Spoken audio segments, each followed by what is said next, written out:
You're walking into a monastery pharmacy. Jars line the wall, powdered skull, dried blood, and mumia, ground Egyptian mummy, sold as cure-alls by respectable apothecaries. Kings swallowed it too. Charles II took King's Drops, a tincture of distilled human skull, to fend off death.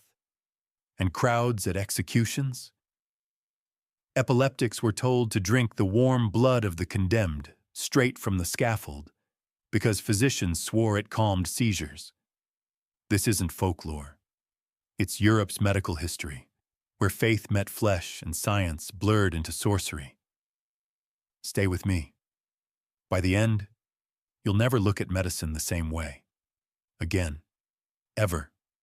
Promise. You think the medieval pharmacy smelled like herbs and roses? Wrong. It reeked of rot and resin, picture jars stacked high in apothecaries from London to Prague. Inside, not spices, but ground human skull, powdered mummy flesh, and sometimes even congealed human blood. These weren't contraband. They were proudly sold as medicine. Physicians swore that powdered cranium treated epilepsy, that drinking blood restored vitality, that mummy flesh could stop internal bleeding. Imagine your doctor today prescribing a smoothie made of cremated remains. That's how normalized it was then. The practice wasn't fringe. Royalty indulged in it. In the 17th century, Charles II of England literally brewed King's Drops, a potion distilled from the skull of an executed man, convinced it prolonged life. German and Scandinavian execution scaffolds became pharmacies in themselves. Poor people rushed forward to collect the warm blood of beheaded criminals, pressing cups beneath the scaffold as though catching spilled wine. Physicians even recommended it. The blood of the condemned was thought to contain life force, still hot with vitality. But here's the twist. What began as scientific medicine quickly turned into a macabre economy. Apothecaries imported Egyptian mummies by the ton, grinding ancient bodies into dust to sell across Europe. This wasn't exotic superstition. It was business, endorsed by universities and monarchs alike. If you think that's disturbing, wait. Because the real horror wasn't just what they consumed. It was why they believed it worked. Imagine standing in a medieval square, the crowd buzzing as an executioner raises his axe. But not everyone is there to cheer. Some are there to drink. Physicians swore that fresh, warm human blood, ideally from a man executed moments ago, could cure epilepsy and nervous fits. And so when the blade fell, desperate sufferers would rush forward with cups, pressing them beneath the scaffold to catch the lifeblood as it poured. Some accounts describe epileptics kneeling beside the corpse, their lips pressed directly to the still twitching body, gulping before the executioner could shoo them away.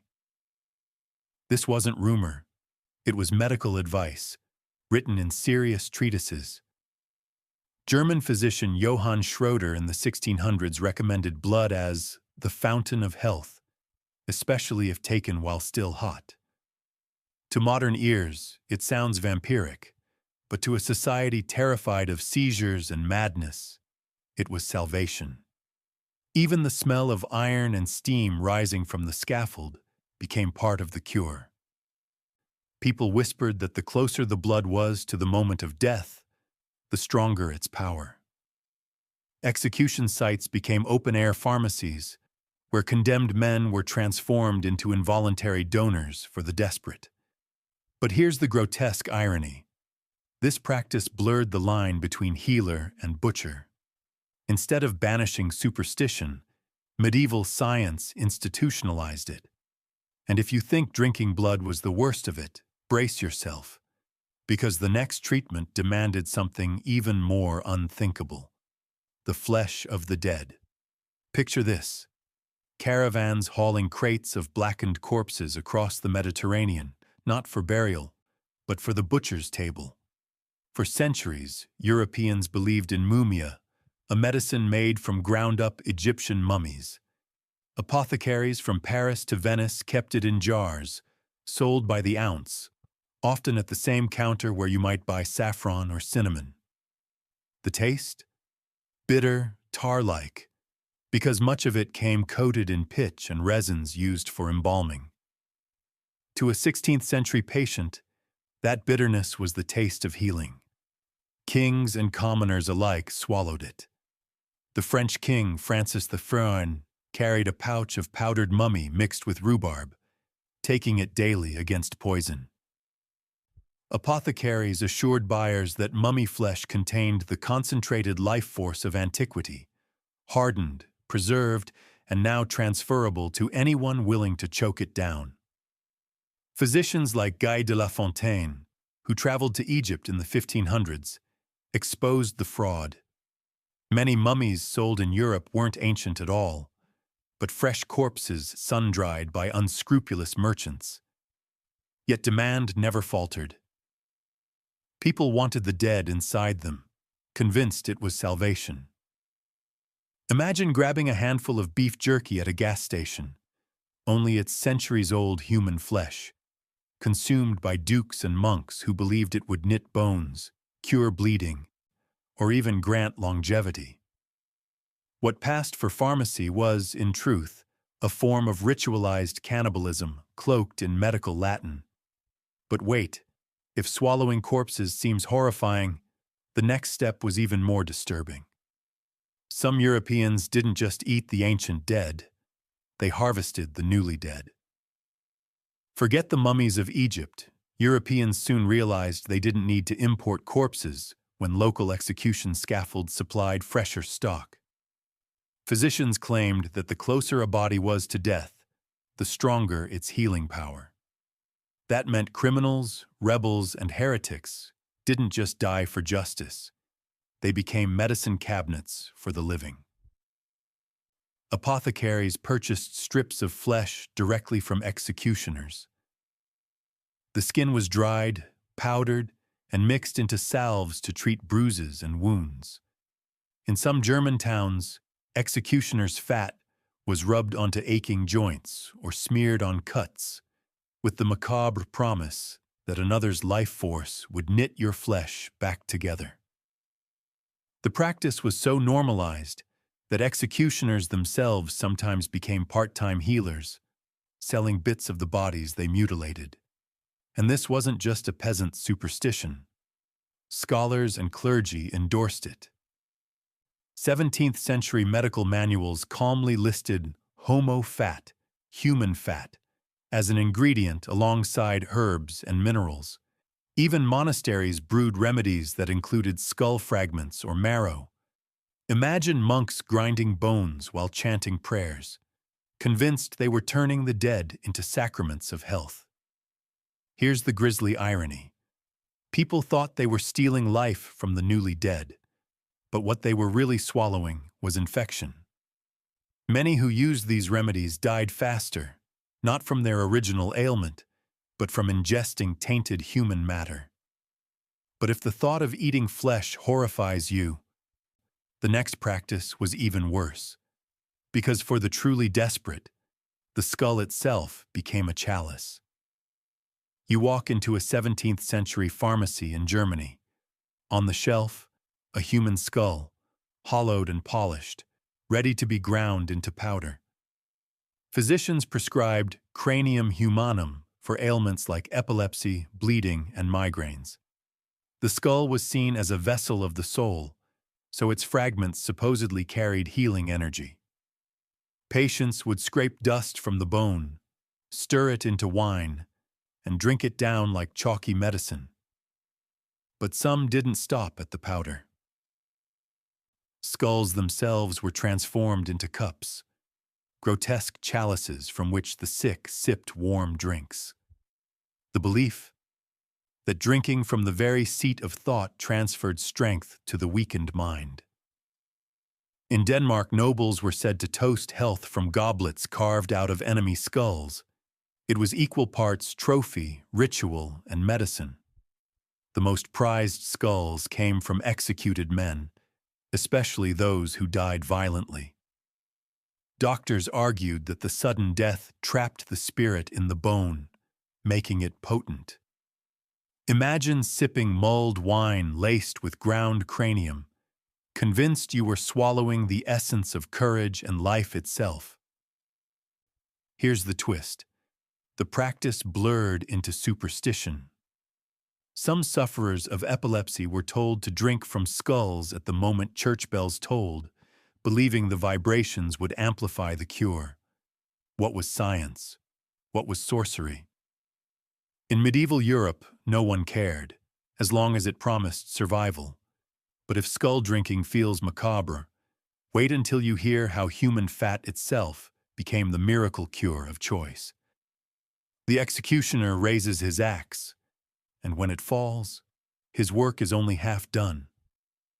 Because in much of Europe, he wasn't just an agent of death, he was a supplier for the apothecary. The corpse's fat, still warm, was scraped off and sold. Known as human grease or Armsunderfett, literally fat of the poor sinner, it was one of the most prized remedies in early modern medicine. Imagine rubbing ointment into your aching joints, knowing it was made from the boiled fat of a man hanged at dawn. Physicians recommended it for arthritis, muscle cramps, and even external tumors. In Germany and the Netherlands, executioners openly sold jars of this fat at the marketplace, like pork lard, except it came from human bodies. There's a chilling case from the 1600s. Thieves executed outside Vienna had their corpses boiled, their fat skimmed off and sold as balm. The belief was that violent death packed the fat with vitality, energy ripped from life and ready to heal. Some households even kept it by the bedside, rubbing it on the sick at night as though applying holy oil. But here's the twist. Executioners doubled as healers. They weren't just butchers. They became trusted surgeons of death, consulted for remedies that only their profession could provide. Society loathed them, yet relied on them. It's a grotesque paradox. The same man who killed your neighbor might also sell you the fat to cure your child. But even this wasn't the limit. Because the next stage of corpse medicine involved something even more shocking: drinking straight from the veins of the dead. It's dawn at a scaffold in 17th century Germany. A criminal lies twitching, his head freshly severed, the blood still pumping. Before the body cools, spectators rush forward with cups, bowls, even bare hands. They're not here for spectacle, they're here for medicine. This wasn't just fringe madness. Learned doctors endorsed it. They insisted that blood taken fresh from the body, still steaming in the cold air, could calm epilepsy, invigorate the weak, and ward off melancholy. The closer to death, the stronger the cure. Some epileptics were even urged to press their lips to the corpse's wound, drinking directly as the lifeblood poured. Picture the mingled smells: iron, smoke, sweat, and the reek of fear. Court records describe entire crowds at executions jostling for position, desperate to catch the crimson stream. Physicians swore the blood carried the soul's energy, the very spiritus vitae. To them, it wasn't cannibalism, it was science. But to us, it reads like a vampire cult sanctioned by the church and the universities. Even nobles indulged. In 1679, German chemist Johann Schroeder included fresh human blood in his official pharmacopoeia. He wasn't joking. He was giving medical instruction. The act of drinking hot blood became a ritual of healing. One part faith, one part horror show. But the obsession with life essence didn't stop at blood. Physicians soon claimed the brain itself held curative power, leading to one of the strangest practices. If you thought blood drinking was grotesque, wait until you hear what Europeans did with the brain. Physicians argued that the brain, the very seat of thought, contained potent healing oils. The remedy? A distilled tincture of human brain matter, ideally from a young person who died violently. In 17th century apothecaries, jars labeled oleum hominis, oil of man, were sold like ordinary medicine. Recipes instructed chemists to take a fresh skull, cut open the cranium, and distill the brain into a thick, greasy liquid. Doctors prescribed it for seizures, fevers, even madness. Patients would rub it into their temples or swallow drops mixed with brandy. Imagine sipping a cordial flavored with the essence of a stranger's brain, convinced it would calm your own. The most chilling part? This wasn't confined to peasants. Royal physicians recorded the preparation of brain remedies for the elite. In 1650, English physician Thomas Willis, one of the founders of modern neurology, casually described using powdered brain as a treatment. What he saw as clinical science was, in practice, ritual cannibalism dressed in Latin.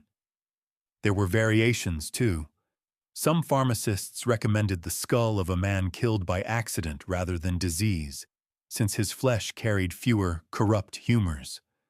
Others believed the younger the victim, the stronger the cure. Yes, children's brains were considered more potent because they contained uncorrupted vitality. And yet, even this was only part of the macabre menu. Because Europeans weren't just eating and drinking the dead, they were using them in ways that turned religion and medicine into one unholy union. You might assume the church condemned corpse medicine outright. After all, cannibalism was heresy. But here's the twisted truth.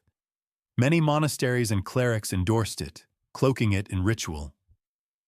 In some convent pharmacies, powdered skull was stored beside frankincense, labeled as a sacred remedy for epilepsy. Monks brewed concoctions from human bone, muttering prayers as they ground the fragments, believing they were channeling God's healing through death. In Catholic Europe, the Eucharist, the belief that bread and wine became the body and blood of Christ, blurred the line even further.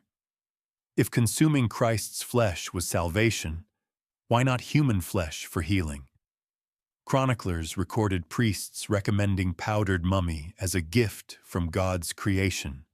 It sounds blasphemous, but to medieval minds, it was perfectly logical. The bizarre mixture of faith and flesh reached its peak in Spain and Italy, where relics of saints were sometimes scraped and ingested by pilgrims hoping for miracles. Bits of bone, slivers of skin, even dried blood, all treated as holy cures.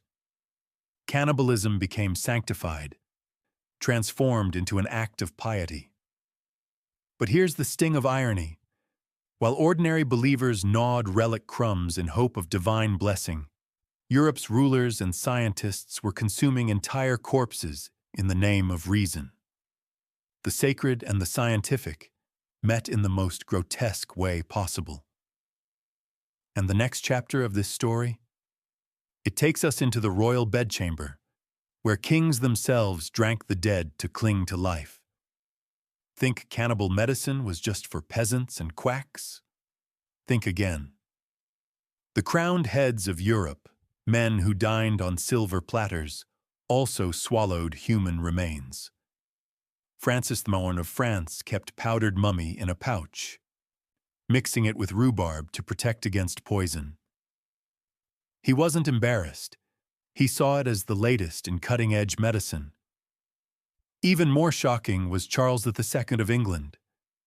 Desperate to outwit death, he commissioned his personal apothecaries to brew a concoction called King's Drops. The key ingredient? Distilled human skull. He drank it regularly, convinced it fortified his body. Imagine a monarch sipping what was essentially liquefied head, believing it gave him immortality. This wasn't rumor. Receipts and recipes survive, and they weren't alone.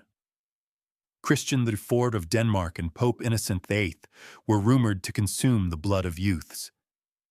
When Innocent lay dying in 1492, his doctors reportedly transfused him with the blood of 3 boys. They died, and so did he. But the attempt reveals just how far elites went to devour life. These weren't back-alley potions. They were royal prescriptions, endorsed by court physicians who blended science with sorcery. The irony? These rulers thought corpse medicine proved their sophistication, yet it made them parasites on the bodies of the poor and executed. But if kings devouring skulls shocks you, brace yourself. Because some physicians took the logic even further, by prescribing raw flesh straight from the grave. Imagine it, midnight in a German churchyard, the soil freshly turned, the stench of rot seeping through the air. Apothecaries and grave robbers didn't just wait for ancient mummies or public executions. They dug up corpses in secret, hacking flesh from the newly buried to sell as medicine. Physicians argued that the younger the death, the stronger the cure. A man dead for hours still carried his life force. A corpse just buried yesterday, practically overflowing with it. Some recipes demanded strips of human muscle, dried into jerky, then ground into powder. Others preferred marrow boiled from bones. The most disturbing cases involved corpses of the young. Children's flesh was considered especially potent, uncorrupted, full of vitality. That grotesque belief turned graveyards into pharmacies of horror. There's a chilling account from 1600s Germany. Grave robbers stole the body of a young boy, dried his flesh, and sold it to a wealthy merchant as a remedy for plague. The buyer swallowed it willingly, convinced he was preserving his life. To us, it's cannibalism. To them, it was cutting-edge survival. Even respected scholars like Paracelsus, hailed as a father of modern medicine, defended the use of corpse remedies. He claimed that violent death trapped the soul's power in the body and that eating it transferred strength. The result? Europe's brightest minds legitimized one of the darkest practices in human history. But the horror wasn't limited to medicine. Because corpse consumption also became entertainment, sold to eager crowds as spectacle. Executions in medieval and early modern Europe weren't just punishments. They were public carnivals. Families brought children, vendors sold food, and beneath the gallows, medicine seekers lined up like shoppers at a market. When the axe fell or the rope snapped taut, some rushed forward not in pity, but in hunger. The condemned were about to become remedies on legs. Chroniclers describe epileptics pressing cups under the neck of the freshly decapitated, gulping the steaming blood before it cooled. Others waited for the hangman to strip fat from the corpse, boiling it into salves to sell right there at the scaffold. Executioners became grotesque celebrities, admired for their skill with the sword, but also courted for their ability to provide cures, and the crowd loved it. To them, it wasn't horror, it was hope. They cheered as though witnessing both justice and healing at once. Vendors sold tiny phials of dried blood, claiming it came from famous criminals, while mothers brought sick children to rub their foreheads against a freshly executed hand, believing the shock of death drove illness out. It's almost impossible to separate the medicine from the spectacle. Death was theater, and consuming the condemned became part of the show. The execution ground was equal parts courtroom, church, carnival, and pharmacy. But the darkest twist was yet to come. Because for some, the practice wasn't just medicinal, it became a form of addiction to the dead. For many, corpse medicine wasn't a one-time cure, it became a dependency. Chronic sufferers of epilepsy or melancholia were told to drink human blood regularly, especially fresh from executions. Some traveled from town to town, chasing scaffolds like modern fans chasing rock concerts, desperate to taste the next drop of life. Accounts from 17th century Germany describe epileptics begging hangmen for a sip, or bribing guards to let them closer to the body. In one case, a noblewoman with seizures kept a vial of dried human blood by her bedside, grinding it into her morning wine every single day. It wasn't medicine anymore. It was ritual, obsession, addiction. The irony? The more they consumed, the more they believed they needed. Physicians reinforced it, prescribing larger doses, sometimes combining corpse remedies with leeches or bloodletting. Imagine being told your survival depended on swallowing another person's life essence again and again. It wasn't just grotesque, it was psychological bondage. Even apothecaries noticed the demand. In London and Paris, jars of powdered skull became profitable staples, shipped in bulk and advertised like any other cure. This wasn't black market occultism, it was commercial medicine, normalized to the point where patients could buy it with the same casualness as honey or pepper. But here's the real horror. Even as science advanced, the practice didn't die. It lingered into the Enlightenment, with scholars and nobles still sipping the dead while praising themselves as modern thinkers. And that sets the stage for our final revelations: how long this nightmare actually lasted and why it refused to die. You'd think corpse medicine would vanish once Europe embraced reason and the Age of Enlightenment. Wrong. In the 1600s and 1700s, the practice reached its peak popularity. Apothecaries in London, Paris, and Amsterdam still sold powdered skull and mummy-like aspirin. Respectable men of science, the very pioneers of modern medicine, wrote recipes with a straight face. Take Sir Thomas Browne, an English physician and philosopher. He openly defended the use of human skull powder for epilepsy, calling it perfectly rational. Even Isaac Newton's contemporaries used these remedies without flinching. To them, corpse medicine wasn't superstition. It was the clever exploitation of nature's resources. The trade in Egyptian mummies boomed. Tons of ancient corpses were ground up and shipped to Europe. But when supply lagged, apothecaries turned to the freshly dead. Criminals, plague victims, even unclaimed bodies from hospitals. By the mid-1600s, the line between graveyard and pharmacy was so blurred that some cities passed laws against body snatching, not because it was immoral, but because it disrupted public order. Here's the irony. These same intellectuals mocked peasants for superstition while spooning human powder into their wine. They sneered at witchcraft, yet consumed the dead in the name of science. Cannibalism had simply changed its costume, and it didn't end there. The final grotesque twist? Corpse medicine survived into the modern age, well past the Middle Ages, well past the Renaissance. Here's the part that will truly chill you. Corpse medicine didn't die with the Middle Ages. It limped on into the 18th and even 19th centuries, haunting Europe long after the birth of modern science. Apothecaries in Germany still sold powdered skull well into the 1800s. In 1847, yes, the Victorian era, a German physician was still prescribing human blood as a cure for epilepsy. Think about it.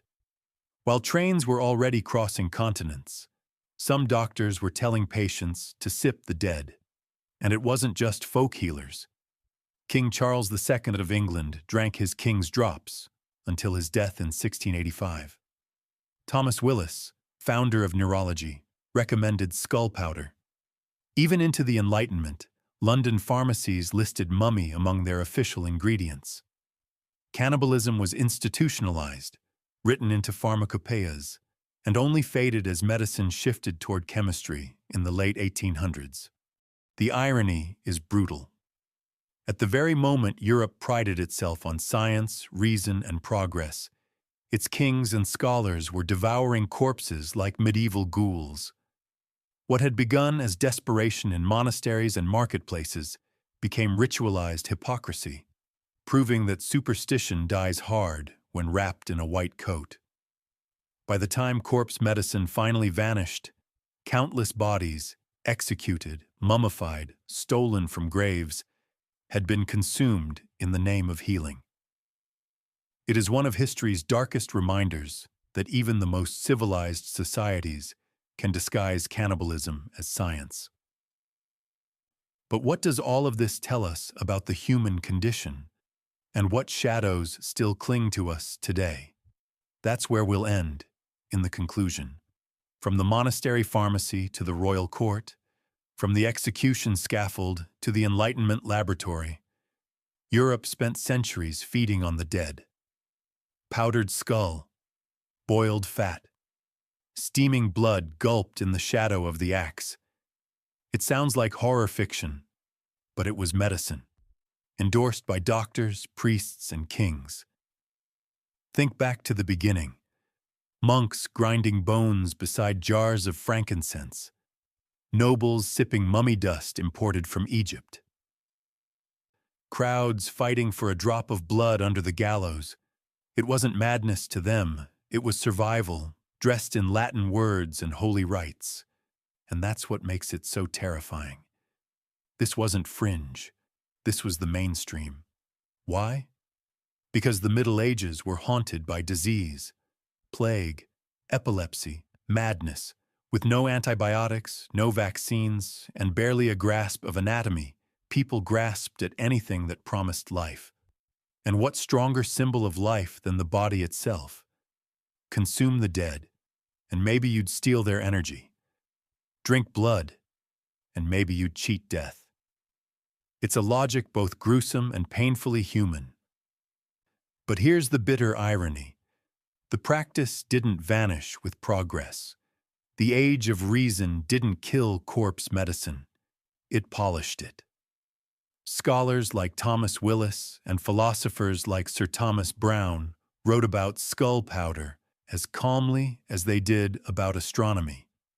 Charles II guzzled human skull tincture while commissioning palaces. Doctors recorded recipes for brain oil even as telescopes mapped the heavens. Civilization doesn't erase superstition. Sometimes it disguises it. And let's not pretend we're immune. Look around today. People still consume placentas, grind animal horns, and buy miracle powders off wellness websites. We may not sip hot blood at an execution, but the hunger for shortcuts, for life essence in a bottle, never truly went away. It just changed costume. So what's the takeaway? First, that science and superstition aren't cleanly divided. The same Europe that produced cathedrals and symphonies also devoured corpses for health. Second, that desperation drives people to the unthinkable. When death stalks every family, when plague wipes out half a city, people will drink anything, believe anything. That isn't just history, it's human nature. And finally, it forces us to ask, what will future generations say about us? Will they look back in horror at the things we consume, the medicines we trust, the rituals we follow? Will they see our miracle diets, our stem cell obsessions, our billion-dollar wellness industry as enlightened science, or as another chapter of ritual cannibalism dressed in modern robes? From skull goblets to king's drops, from mummies powdered in apothecaries, to fat scraped at the gallows, medieval medicine turned Europe into a quiet cannibal cult. And though we'd like to believe we've outgrown it, the hunger for life at any cost still lingers in our veins. So let me leave you with this. Which horror unsettled you most?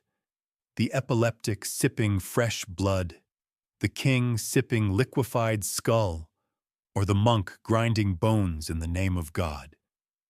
Comment your answer below. Subscribe if you want more brutally honest history that rips the mask off the past. And if you're glad you weren't born in an age when your doctor prescribed human fat for a fever, hit that like button. Because medicine today may be sterile, scientific, and clean. But history remembers when Europe's cure for death was to eat the dead.